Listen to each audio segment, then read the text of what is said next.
10 വർഷത്തെ കാത്തിരിപ്പിന് വിരാമമിട്ട് എടക്കുളം സ്വദേശി ഒടുവിൽ യമനിൽ നിന്നും നാട്ടിലെത്തി. പൂമംഗലം പഞ്ചായത്തിലെ 13-ാം വാർഡിൽ താമസിച്ചിരുന്ന കുണ്ടൂർ വീട്ടിൽ പരേതനായ കൃഷ്ണൻകുട്ടിയുടെ മകൻ 49 വയസ്സുള്ള ദിനേശാണ് 10 വർഷത്തിനു ശേഷം യമനിൽ നിന്നും തിരികെ തന്റെ പ്രിയപ്പെട്ടവരുടെ അരികിൽ എത്തിയത്. അച്ഛനെ നേരിൽ കണ്ട ഓർമ്മയില്ല ദിനേശിന്റെ മക്കൾക്ക്.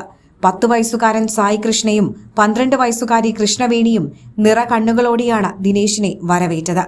സാമ്പത്തിക പ്രയാസത്തെ തുടർന്ന് ജീവിതം ഒരു കരക്കടുപ്പിക്കാൻ രണ്ടാമത്തെ കുട്ടിക്ക് 6 മാസം പ്രായമുള്ളപ്പോഴാണ് ഭാര്യ അനിതയെയും കുടുംബത്തെയും വിട്ട് 2014-ൽ ദിനേശ് യമനിലേക്ക് പോകുന്നത്.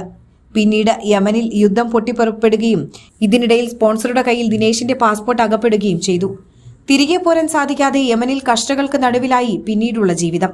നാട്ടിലെ വീട് കടക്കിണിയിൽ അകപ്പെടുകയും ചെയ്തു. ഭാര്യ അനിതയും കുടുംബവും കണ്ണീർ കടലിലായി പിന്നീടുള്ള ജീവിതം. ദിനേശിനെ തിരികെ എത്തിക്കാൻ കുടുംബവും സുഹൃത്തുക്കളും നിരവധി പേരെ കാണുകയും അപേക്ഷകൾ സമർപ്പിക്കുകയും ചെയ്തിരുന്നുവെങ്കിലും ഫലമുണ്ടായില്ല. ഇതിനിടയിലാണ് വിഷയം എടക്കുളം സ്വദേശിയായ പൊതുപ്രവർത്തകൻ വിപിൻ പാറമേക്കാട്ടിലിനു മുന്നിൽ ഉണ്ണി പൂമംഗലം മുഖേന എത്തുന്നത്. ഇന്ത്യൻ എംബസിയുമായും പ്രധാനമന്ത്രിയുടെ ഓഫീസുമായും വിപിൻ നടത്തിയ ഇടപെടലുകൾക്ക് ഒപ്പം വലിയ തുക വിടുതൽ പ്രവർത്തനങ്ങൾക്കായി യമനിലേക്ക് അയച്ചു നൽകിയതിനെ തുടർന്നും കോട്ടയം സ്വദേശിയായ ഷിജു ജോസഫ്, വധശിക്ഷയ്ക്ക് വിധിക്കപ്പെട്ട മലയാളി നിമിഷപ്രിയ വിഷയത്തിലടക്കം ഇടപെടൽ നടത്തിക്കൊണ്ടിരിക്കുന്ന സാമുവൽ ജെറോം എന്നിവരുടെയും ഇടപെടൽ മുഖാന്തിരമാണ് ദിനേശിന് തിരികെ നാട്ടിലെത്താൻ വഴി തെളിഞ്ഞത്. രാവിലെ നെടുമ്പാശ്ശേരി എയർപോർട്ടിലെത്തിയ ദിനേശിന് മണിക്കൂറുകളോളമാണ് ഇമിഗ്രേഷൻ ക്ലിയറൻസിനായി കാത്തിരിക്കേണ്ടി വന്നത്. 10 വർഷത്തിനു ശേഷം താൽക്കാലിക പാസ്പോർട്ട് എടുത്തു വന്നതിനാലാണ് ഇത്രയും സമയം ചെലവഴിക്കേണ്ടി വന്നത്. ദിനേശിനെ സ്വീകരിക്കാനായി വിപിൻ പാറമേക്കാട്ടിലും ഉണ്ണി പൂമംഗലവും എയർപോർട്ടിലെത്തിയിരുന്നു. പിന്നീട് ദിനേശിന്റെ വീടായ എടക്കുളത്തേക്ക് തന്റെ സുഹൃത്തുക്കളും ബന്ധുക്കളുമെല്ലാം തന്നെ ദിനേശിനെ സ്വീകരിക്കാനായി കാത്തു നിന്നിരുന്നു. ബാങ്കിൽ ജപ്തി കാത്തുകിടക്കുന്ന ദിനേശിന്റെ വീട് തകർന്ന് നാമാവശേഷമായ അവസ്ഥയിലായിരുന്നു. തകർന്ന വീടിന്റെ ഓരോ കോണിലും ദിനേശ് നടന്നു കണ്ടു. തകർന്ന മനസ്സുമായി നിന്ന് ദിനേശിന് താങ്ങായി നാട്ടുകാരുടെ പ്രതിനിധിയായ വിപിൻ പാറമേക്കാട്ടിലിന്റെ പ്രസ്താവനയെത്തി. ദിനേശിനെ തിരികെ എത്തിച്ചതുകൊണ്ട് മാത്രം അവസാനിക്കുന്ന ദൗത്യമല്ല ഏറ്റെടുത്തിരിക്കുന്നതെന്നും സ്വന്തമായി വീടും ജോലിയും ഉറപ്പുവരുത്തി ആ കുടുംബത്തെ കൈപിടിച്ചുയർത്താനായി എല്ലാവിധ പരിശ്രമവും ഉണ്ടാകുമെന്നും അദ്ദേഹം ഉറപ്പു നൽകി. നമ്മുടെ ദൗത്യത്തിന്റെ പകുതിയെ കഴിഞ്ഞിട്ടുള്ളൂ സത്യം പറഞ്ഞാൽ. അപ്പം നമ്മൾ വിജയകരമായിട്ട് അദ്ദേഹത്തെ ഇവിടെ എത്തിച്ചു. ഇനി അടുത്ത ദൗത്യം എന്ന് പറയുന്നത്, നമ്മൾ നേരത്തെ എല്ലാവരും ചെന്നപ്പോൾ കാണുകയുണ്ട് അദ്ദേഹത്തിന്റെ വീട് തകർന്ന് ആകെ ശൂന്യമായിട്ട് കിടക്കുകയാണ്. ഇനിയിപ്പോൾ ആ ഒരു വീട് നല്ല നിലയിൽ കൊണ്ടുവന്ന് ഇവരവിടെ പുനരധിവസിപ്പിക്കണം. അദ്ദേഹത്തിന്റെ ആരോഗ്യമൊക്കെ വീണ്ടെടുത്ത് അദ്ദേഹം വീണ്ടും ഇപ്പോൾ ചെയ്യുന്ന ജോലിയിൽ നല്ല രീതിയിൽ തന്നെ മുന്നോട്ട് പോകണമെന്ന് ആഗ്രഹമുണ്ട്. അപ്പോൾ ആ ഒരു ഡയറക്ഷനിലേക്ക് ആയിരിക്കും ഞങ്ങൾ എല്ലാവരും കൂടി അടുത്ത ശ്രമം. അടുത്ത സ്റ്റെപ്പ് ആ ഡയറക്ഷൻ, അദ്ദേഹത്തെ വീടുണ്ടാക്കി പുനരധിവസിപ്പിക്കുക, അദ്ദേഹത്തെ തിരികെ ജോലിയിൽ പ്രവേശിക്കുക. ഇനിയും ആരോഗ്യം ബാക്കിയുണ്ട്. അപ്പോൾ വീട്ടുകാരായിട്ട് നല്ലൊരു കുടുംബമായിട്ട് കഴിഞ്ഞ് സാധാരണക്കാരെ പോലെ വീണ്ടും നമ്മുടെ ഒരു പച്ച മലയാളി തന്നെ അദ്ദേഹം ഇവിടെ ജീവിക്കട്ടെ. തുടർന്നാണ് ദിനേശിന്റെ കുടുംബം താമസിക്കുന്ന നെടുമ്പാളിലെ ഭാര്യഗൃഹത്തിലേക്ക് പോയത്.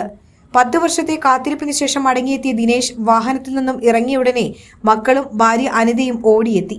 കെട്ടിപ്പിടിച്ച് മുത്തം നൽകി വിശേഷങ്ങൾ പങ്കുവച്ചു. അപ്പോഴേക്കും മധുര വിതരണവും ആരംഭിച്ചിരുന്നു. തിരികെ എത്താൻ സാധിച്ചത് സ്വപ്നതുല്യമാണെന്നും ഇനിയുള്ള കാലം കുടുംബത്തോടൊപ്പം കഴിയാമെന്ന സന്തോഷം മാത്രമാണ് ഉള്ളതെന്നും ദിനേശ് പറയുന്നു. സന്തോഷം തോന്നുന്നുണ്ട്. നാട്ടിലേക്ക് വന്നപ്പോൾ അവിടെ കുറേ ബുദ്ധിമുട്ടുകളൊക്കെ ഉണ്ടായി. ജോലികളില്ലാണ്ട് അങ്ങനെയുള്ള ബുദ്ധിമുട്ടുകളൊക്കെ ഉണ്ടായിരുന്നു. പിന്നിപ്പോൾ 10 വർഷം കഴിഞ്ഞു. ഭാര്യ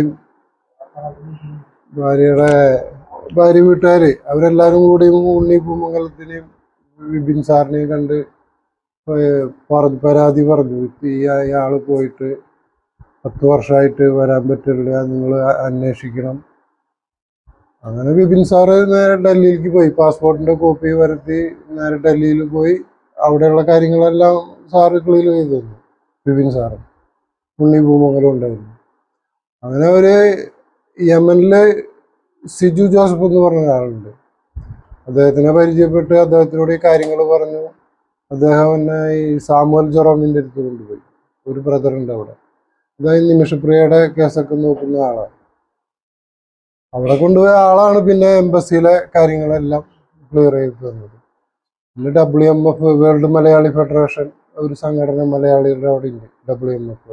അതിൻ്റെ ഭാരവാഹികളെല്ലാം കുറച്ച് പണമൊക്കെ പിരിച്ചു, വിസയൊക്കെ അടിക്കാനുള്ള കുറച്ച് പണമൊക്കെ പിരിച്ചു. അങ്ങനെ എല്ലാവരുടെ സഹായം ഉണ്ടായിരുന്നു ആ ഭാഗത്ത്. ലോകോത്തര നിലവാരമുള്ള അതിനൂതന രോഗനിർണയ സംവിധാനങ്ങളുമായി റൈഗൽ ഹോസ്പിറ്റൽ. ഏറ്റവും മികച്ച ചികിത്സയ്ക്കായി എല്ലാ വിഭാഗങ്ങളിലും വിദഗ്ധ ഡോക്ടർമാരുടെ സേവനം. Casualty, pharmacy, ECG, ambulance, nursing സേവനങ്ങൾ 24 മണിക്കൂറും ലഭിക്കുന്നു. എത്ര വലിയ ലാബ് ടെസ്റ്റുകൾ ചെയ്യാനും ഇനി തൃശൂർ വരെ പോകേണ്ട. ഓട്ടോമാറ്റിക് മിഷനറീസുമായി അതിനൂതനമായ ലാബ് സംവിധാനം. നിങ്ങളുടെ ആരോഗ്യം ഞങ്ങളുടെ ഉത്തരവാദിത്വം. ചികിത്സയ്ക്കായി ഇനി മുത്തുള്ളിയാൽ മൾട്ടി സ്പെഷ്യാലിറ്റി ഹോസ്പിറ്റലായ റൈഗൽ ഉണ്ട്. റൈഗൽ മെഡിക്കെയർ ഹോസ്പിറ്റൽ, കോസ്മോ ബിൽഡിംഗ്, മുത്തുള്ളിയാൽ. For enquiries and bookings, contact 7994223356, 7994423356.